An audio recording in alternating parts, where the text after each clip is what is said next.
All right, it is week 3 of the 2025 NFL season. I'm picking all 16 games against the spread. This is a pretty tough week, some excellent matchups. Let's just hop right on into it. All right, Bills hosting the Miami Dolphins. These are my 1 and 32nd ranked teams on the power rankings. This one is going to be a little tough for me. The Bills have slaughtered the Dolphins in their last few matchups. They did have a close one with Tua back there, but they also knocked Tua out in week 2 last season on Thursday night.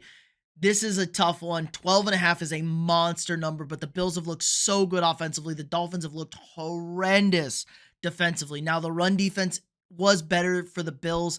I am a little concerned about it. The Dolphins can run the ball. Despite this being a big number, I don't love big numbers on Thursday night. I think this just could get ugly fast. The game's in Buffalo.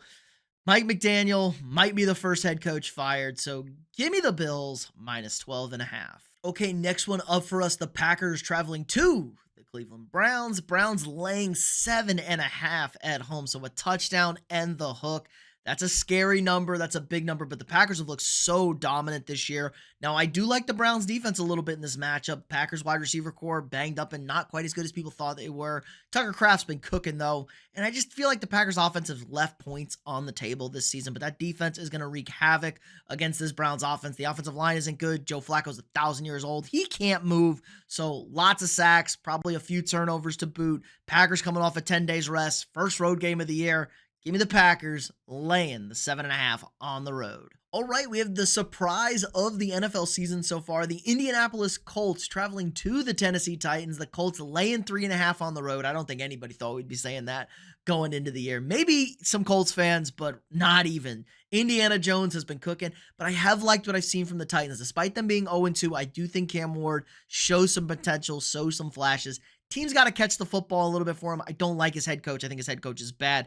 Defense wasn't great last week, but they were pretty good in week 1. But the Colts still haven't punted yet, and they haven't turned it over either. This is incredible. What an incredible story for the Colts. Indiana Jones, Jonathan Taylor running the football. 3 in the hook's a little scary on the road here for a divisional game. Divisional games are always close. I'm actually going to take the Titans getting 3.5 points here. I think the Colts win this game, but I think it's another thriller. My man Schrader, 9 for 9 on field goals this season. But let's not let Shane Steichen quite off the hook. Was settling for a 60-yard field goal that got missed, and he got a little fortuitous at the end of that. But give me the Titans plus 3.5 here. I do think the Colts win this game, though. Okay, Bengals versus the Vikings. Another just vom game. We have Jake Browning versus Carson Wentz at quarterback. God bless us all. I don't know what kind of idiot's going to watch this game. But Jamar Chase in this offense does have some weapons, but Carson Wentz, experienced guy, let's see, also has some weapons with Justin Jefferson. Aaron Jones now out, so Jordan Mason's getting the bulk of the carries. Bengals defense isn't great. Vikings defense has been pretty good this year, but they're also super banged up on the offensive line. Browning's probably got a little bit more mobility to him, which hurt the Vikings in week 1 against Caleb. Secondary's bad for Minnesota as well, so Chase and them are going to feast.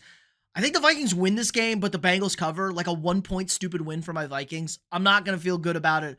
Not super happy about the situation. Bengals cover, Vikings win in this spot. Okay, Pittsburgh traveling to New England, a rematch of some AFC legendary matchups in the early 2000s. Both teams 1-1. Both teams don't have great vibes going to them. Now, the Patriots did get the win in Miami, but they needed a lot. The Dolphins are terrible. They look bad in week 1 against Vegas. Pittsburgh dominated a bad Jets team in week 1. Kind of got bullied for most of that game against Seattle. Now, horrible special teams play ultimately sealed their fate. Caleb Johnson being a bust, kind of sucks. I drafted him in multiple fantasy leagues. Good job, Pittsburgh guys, keeping that under wraps. Aaron Rodgers' numbers also against a 4-man rush are really bad, but this New England defense hasn't been good. Christian Gonzalez, maybe he's going to play this week. He's been out the first 2 weeks, getting matched up against DK Metcalf. I am worried about this Pittsburgh run defense. They've been atrocious. Could be seeing the first breakout game for Travion Henderson. Ramondre Stevenson had a good week last week as well. I'm going to take the Steelers here on the road, getting 1.5. I think the Steelers win this game. A little bit more experience on the Steelers side, but I did like what I saw from the Patriots offense last week. Okay, Eagles and the Rams. The Rams, a team I was pretty down on coming into the season, but the old man's back has held up really good, and Stafford in this Rams offense looks awesome. The defense has also been great this year. They're going to have to lean on it. Stafford has 2 receivers, and those are the only 2 receivers he throws to.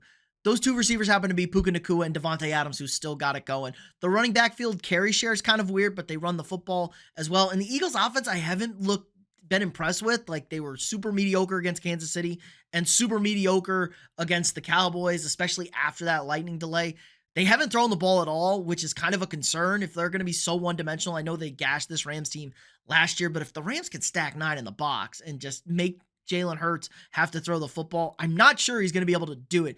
Eagles defense also not quite as good as last year, and this was a great divisional round matchup, the closest the Eagles came to losing here. Now, the Rams offensive line is also pretty banged up and or not good. They're worse than last year, so it's going to be a tough matchup here. I'm going to take the Rams getting 3.5.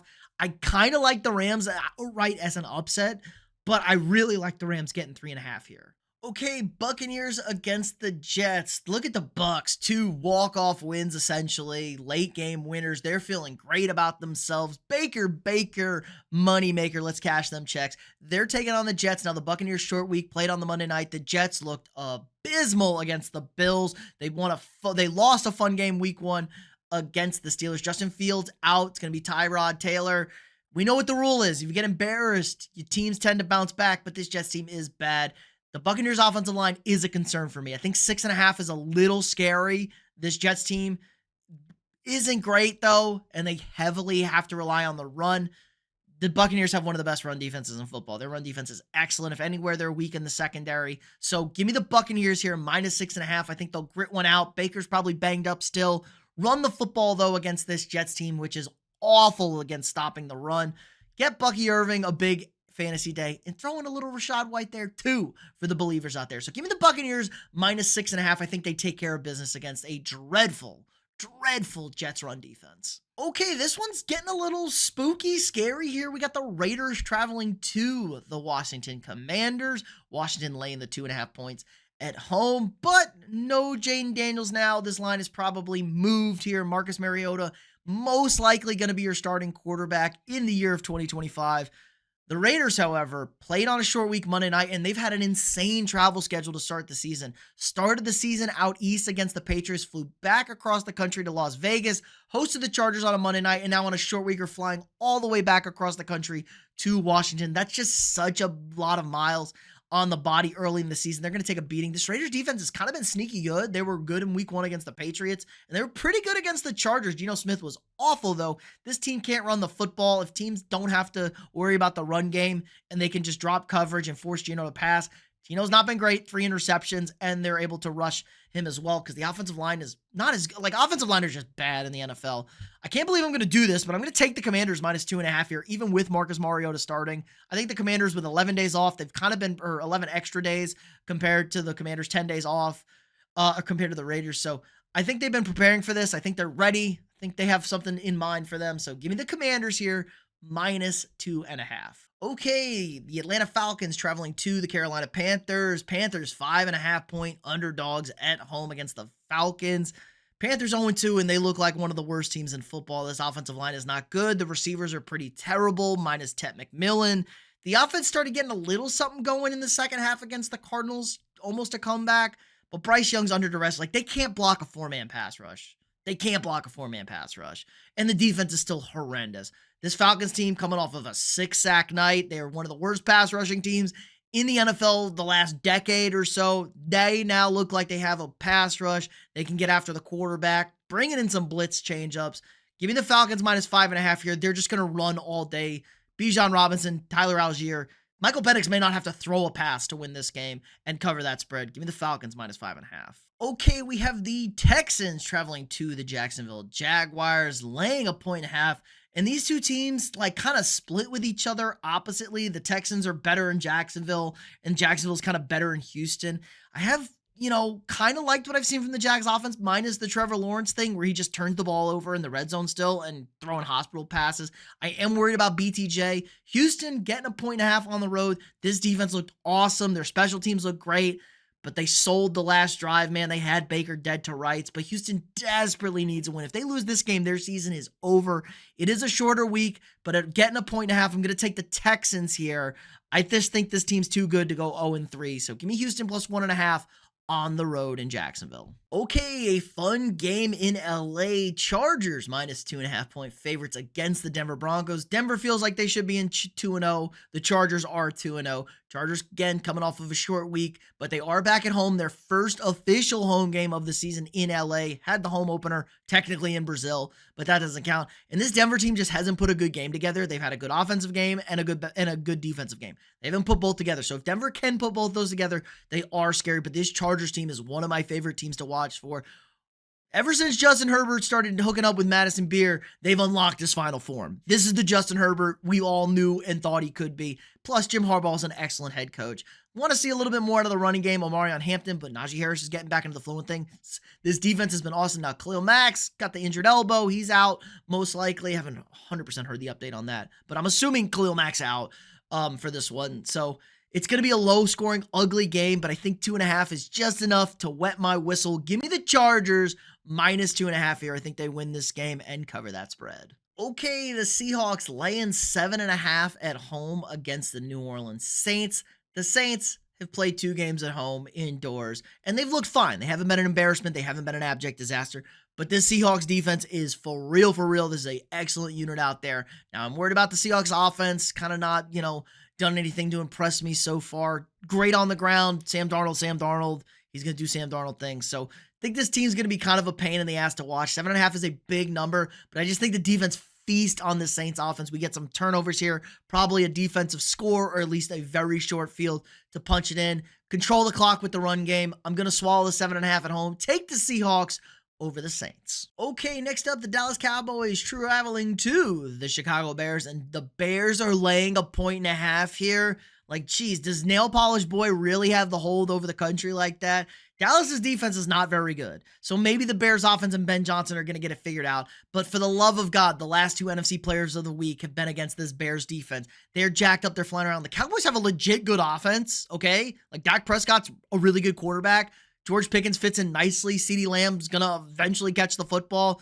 The run game has been a real big improvement. The offensive line's done a great job. I think Jalen Carter spitting on Dak and not having to play in that first game against the Cowboys really helped this young offensive line out. They've been able to gel, work some things out.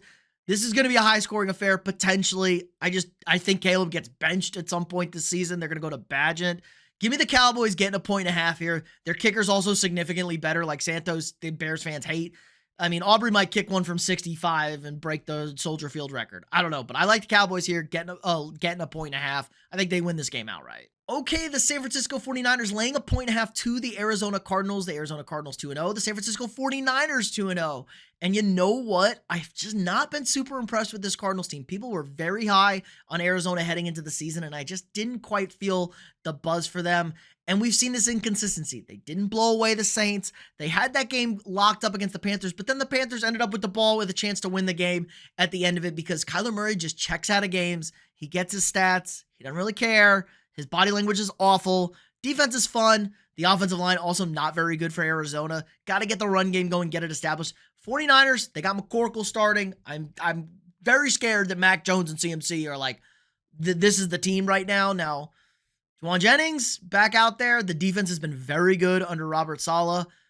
I think the Niners are just a better team. I'm going to swallow the 1.5. I can't believe I'm betting on Mac Jones to win a football game, but give me the 49ers minus 1.5. Okay, the 0-2 Patrick Mahomes-led Kansas City Chiefs traveling to the New York Giants. That's a sentence we could have never said before. They're laying 5.5 points on the road. Now, the Giants offense looks great this week against the Cowboys. That defense is terrible. Now, the Chiefs secondary is not great, but their defense is so much better than them. Giants offense kind of really struggled week 1 against the Commanders, who I don't think have a very good defense whatsoever. The Chiefs have to win this football game. And the Chiefs haven't looked bad. They haven't looked great. Like, they were a 15-win team. There was probably a 12-win team last year. And they're probably going to be like a 10-win team this year. That's probably a 12-win team this year. So the ebbs and flows of the NFL, they still can't run the football. Patrick Mahomes being your leading rusher is very concerning. Mahomes also washed now, 30 years old, could be washed out there. Hopefully Xavier Worthy plays in this game. You need some help at wide receiver. I think Hollywood Brown's going to have a big day, though. Travis Kelce probably find some way to make an impact, whether good or bad for Kansas City. It's been 2 bad ones and a little bit of a good one the first 2 weeks. I'm going to take the Chiefs -5.5. I just don't think there's a way this team loses to the Giants over here. I think they win. They bounce back big. They're not going 0-3. They take care of business, and they cover in New York. And I think it might be time we see Jackson Dart. Okay, and finally, we have the Ravens laying 5.5 points against the Detroit Lions in Baltimore. I really don't know what to do with this game. I don't know what to do with the Lions. Awful week 1 against the Packers. Much better against the awful Bears at home in week 2. Outdoor game, could this be the Lions' downfall? I did like that things looked a little bit more cohesive, but this defense still isn't very good, I don't think, for Detroit. And this Ravens offense is one of the best offenses in the league. They can run the football. Lamar's been throwing the ball all over the place, and it looks like they have a cavalcade of wide receivers now. Zay Flowers, Rashad Bateman, Tez Walker's catching touchdowns, and don't forget the old man DeAndre Hopkins. This offense really feels like they got some decent players at the wideout position. I am concerned about the Ravens defense. They did look a lot better against the Browns, but that's the Browns. Lions are going to be able to run the football on this. We're going to really find out a lot about these two teams because it's kind of a must-win for both of them, but it's a little bit more of a must-win for the Ravens.